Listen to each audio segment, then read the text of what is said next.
Yo, what's going on guys, HyperX here and welcome back to another Destiny video. And of course more Rise of Iron, bringing you guys some more gameplay from my time in Seattle. And today we are taking a look at Axe gameplay and Archon's Forge. The Axe is a new relic that you can use in various different activities. It's super good fun. Probably one of my favourite relics to date, alongside the shield in the Vault of Glass, but it is a super awesome weapon, and Archon's Forge is a really fun activity. However, before I get started, of course, as always, if you're trying to keep everything for Rise of Iron fresh, then now would be the time to step away.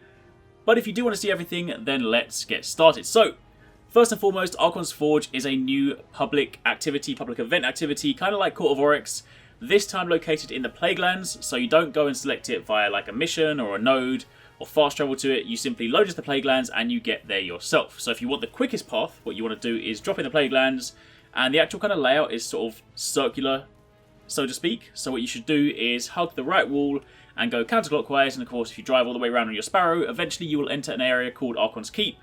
And then when you get to that area, there's a massive, great big tower in the middle, surrounded by loads of sort of like lava pylons. It's impossible to miss, and that is the Forge. Once you go in there, that is when the fun begins. Now, before I get started, before I start talking about the gameplay, let me answer a quick question, which is, what is Archon's Forge? In short, Archon's Forge is kind of like Destiny's Horde mode to a certain extent. It's different to Court of Oryx because Court of Oryx was all about summoning bosses that required specific tactics to defeat them. They were generally pretty simple, but regardless, they still required tactics, so it was all about focusing on one particular target. There were of course different enemies around, but generally speaking, it was one central focus. Archon's Forge, on the flip side, is much more brute force, much more about throwing waves of enemies at you, and you just have to burn through as many as you can in the time limit. Typically, these encounters last 5 minutes. And of course, you need to kill as many enemies as possible to reach the required quota. At the end of it, a boss comes out, you then pile more bullets into the boss, kill it, and you get your reward.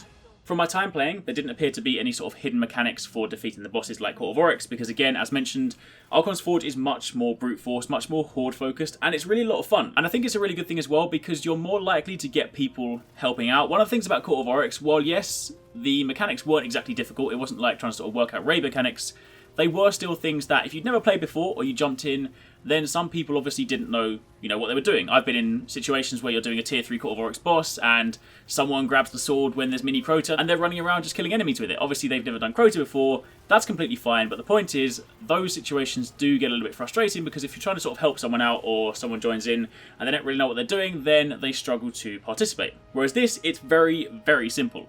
If you get involved, if you enter the area, then you enter a public event, much like you enter a public event anywhere else in the open world, if like a warsat falls in or anything like that. You enter the event and you just shoot stuff. It's really that simple. You'll see a timer on the side of the screen saying how long have you got left. You'll also see a percentage quota telling you how many enemies you have left to kill. And yeah, you just shoot stuff, right? There's really nothing more to it. And I don't mean that in a bad way. It's actually a really fun activity. I, for one, enjoy Horde mode. I played a lot of Gears of War in the past, and I really enjoy Horde mode. So I think it's a really fun take on things. It's definitely one of those activities you can just jump into, get through really quickly. And the funny thing is, the more people that you have, of course, the quicker they go. Now, when I was in Seattle, I was over there with a load of other YouTubers. And the first encounter, the gameplay you're seeing at the moment, is of course when just the 3 of us, our fire team, jumped in and did our first encounter. But shortly after, because it's of course a shared social space, everyone else started to get to the Forge. And before you knew it, we had about 9 people blitzing through these enemies. Now, one thing to bear in mind, if you guys are watching the gameplay thinking, well, hold on a minute, this looks a little bit easy, this is the lowest difficulty. We weren't allowed to do any of the higher difficulties, so this is equivalent to 320 light. If you want to participate in Archon's Forge activities, you have to present what are known as Siva offerings. They look like this, and they come in various different rarities. As mentioned, this is the lowest version, the fused Siva offering. It's 320 light, so of course if you're still playing Taken King and maybe you're not 335, then you can still jump into this. Once you offer it, the activity begins and everyone can get involved. Now, how this differs as well when compared to Court of Oryx, you don't have a post-event reward, so you don't suddenly defeat the boss, complete the waves of enemies, and then get like a chest that spawns and you open it and get stuff. That's not how it works. Instead, Archon's Forge just drops a crap ton of engrams. And at first this sort of confused me because I made offerings and I was like, well, hold on a minute, am I actually getting rewards? And then having spoken to the developers after, it does indeed transpire that yes, they do come from engrams, which is nice because if you are someone that's jumping in to help out, then you can also still get loot, which is something that often didn't happen in Court of Oryx. If you weren't the one to offer up the rune, then of course you didn't get rewards. So this way everyone can benefit. Now also do bear in mind that all the engrams dropping here are green and blue because once again, we are doing the lowest tier activity. However, even though there were blues dropping, they were dropping at a higher light level. So I was still able to use those blues, like the blue chest pieces, blue boots, and infuse them into my gear and push myself up to like 340 light. So it's fair to say that Archon's Forge is probably going to be one of, if not the best ways to get your light up very early on. Archon's Forge does of course have its own unique armor set. We of course didn't see that because I would imagine all the kind of legendary pieces are going to start dropping from the higher rarer tiers. But once you do get to that, of course, you can get your own armor sets. But I think in week 1, when I'm trying to prep for the raid, I'm probably going to blitz through the story, do everything else, and then spend a lot of time in Archon's Forge just helping people out using my own offerings. Because if you can get engrams and you can get them thick and fast, and you can just keep infusing stuff, then gradually you're going to be pushing your light up.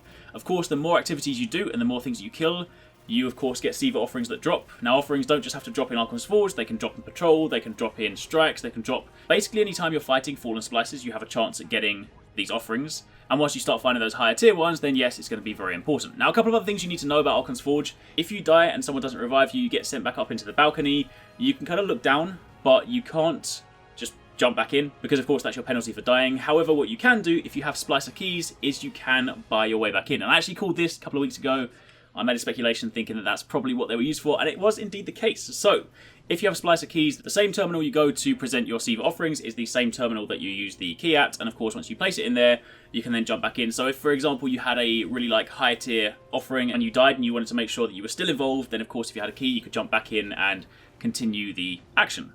Now obviously throughout these encounters, a few other things happen as well. You guys would have definitely seen this by now, but sometimes these kind of pods will open up and axes will be there, so of course you can grab them, and that is a really easy way, really fun way to just blitz through loads of enemies. The axe is a very, very powerful weapon. You got your standard right trigger attack, which of course just does your basic combo. You have your standard right bumper attack, which of course does your basic combo, but if you press right trigger, you will then slam down on the ground and basically make this sort of like big fiery blaze, which is good for dealing AoE damage, clearing enemies and whatnot. But of course it does have an ammo source, so you do still need to watch out with that. But it is still a lot of fun to use. I really enjoyed using that. And especially when you have a situation like Archon's Forge and you've got a whole team wielding axes, it's just madness. But anyway, I feel like I've rambled on long enough already. So my kind of take home points are that I really enjoy Archon's Forge. It's a very quick, easy activity to jump into. It's not got a great deal of depth, but I don't necessarily think that's a negative thing. I think it's going to be something that people are going to want to jump into. It's going to be really good for leveling up. It's not going to be one of those things where if someone comes along to try and help out, you're worried that they might mess it up, because you really can't mess it up. So long as they can shoot stuff, it's really not a problem. And again, it's a great source of loot. So I'm definitely looking forward to checking out some of those higher tiers, because, you know, while I was getting blues, I can't wait to see the Archon's Forge gear. And as mentioned, I imagine that's going to form a large part of my raid preparation. Anyway, hopefully you guys enjoyed the gameplay. If you did, let me know your thoughts down below. But for the time being, thank you for watching. Take it easy. Catch you next time. Peace out.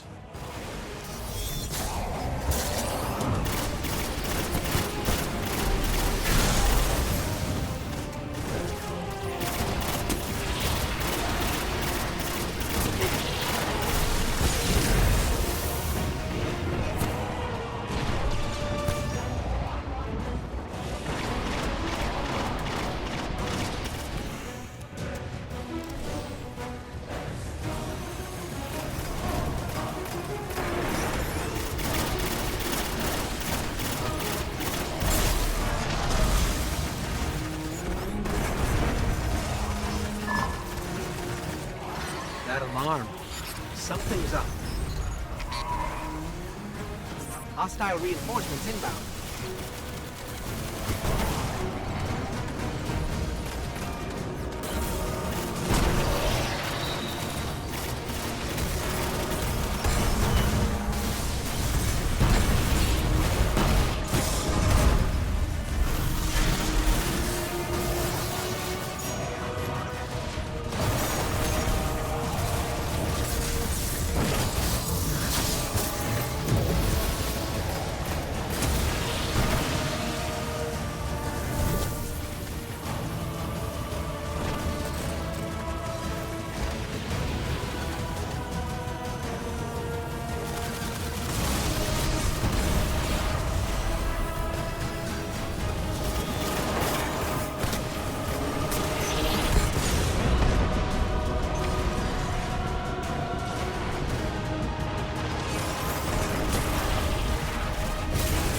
You can end this. Keep pushing.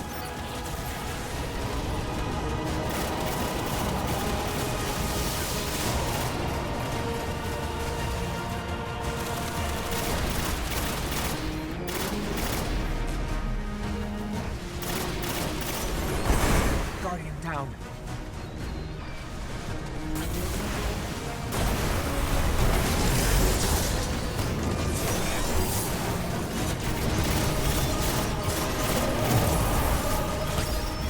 They never stood a chance.